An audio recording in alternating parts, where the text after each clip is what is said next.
take my air assist loose.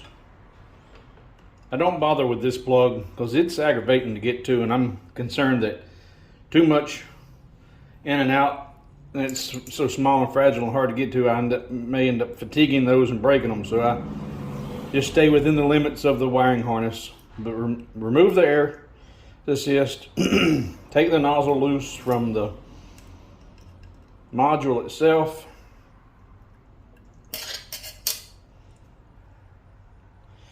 Then I'm gonna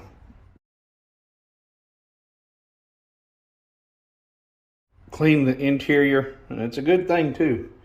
I'm gonna try and get this to where you can, in fact, I'm gonna slide this back on, and I'm gonna turn the air assist on.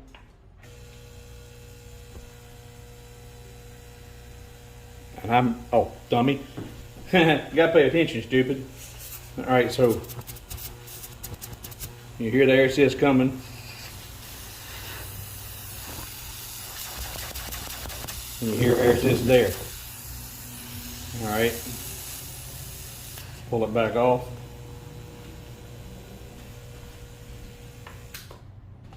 Now,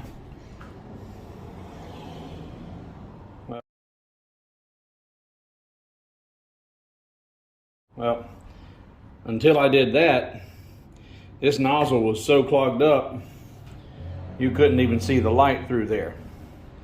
So just turning that air assist on and blowing the air through there, that helped blow out any dirt and debris that was in there.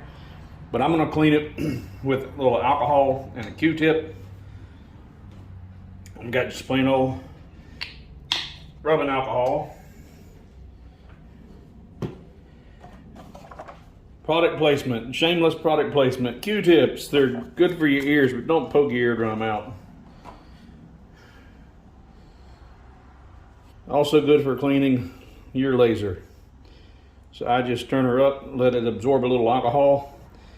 Now when you're cleaning the lens, I use a fresh swab, a little bit of alcohol on it, and clean that lens.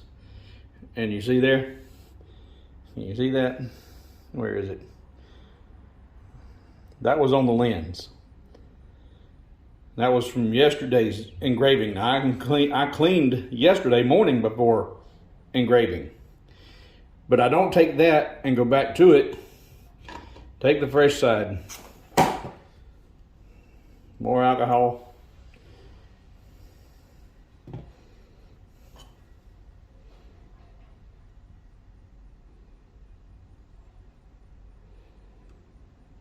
There's a little bit on there, but not much. I'll do that one more time. Now I'm going to use this for here, because I ain't got to worry about optics or lenses.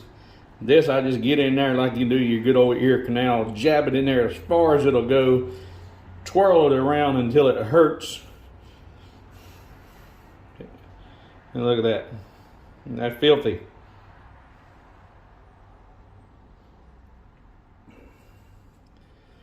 Stick it in there, grind it out.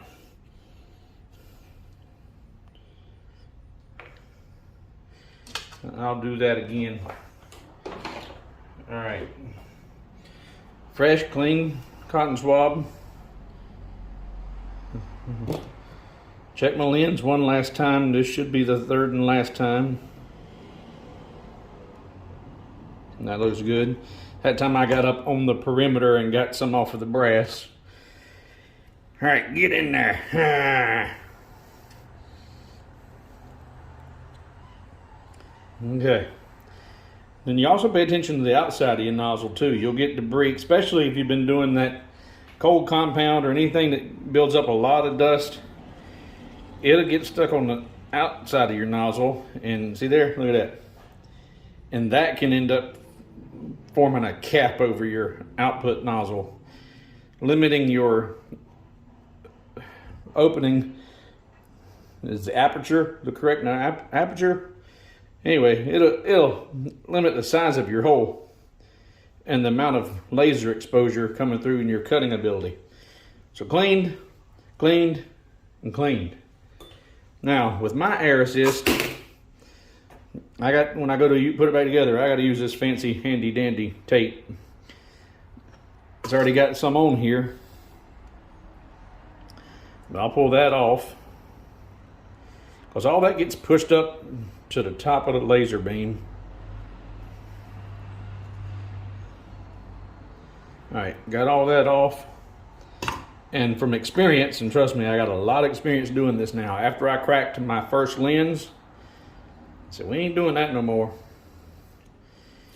I need about 1.5 rotations around this to get this to seal. So there's 1.5.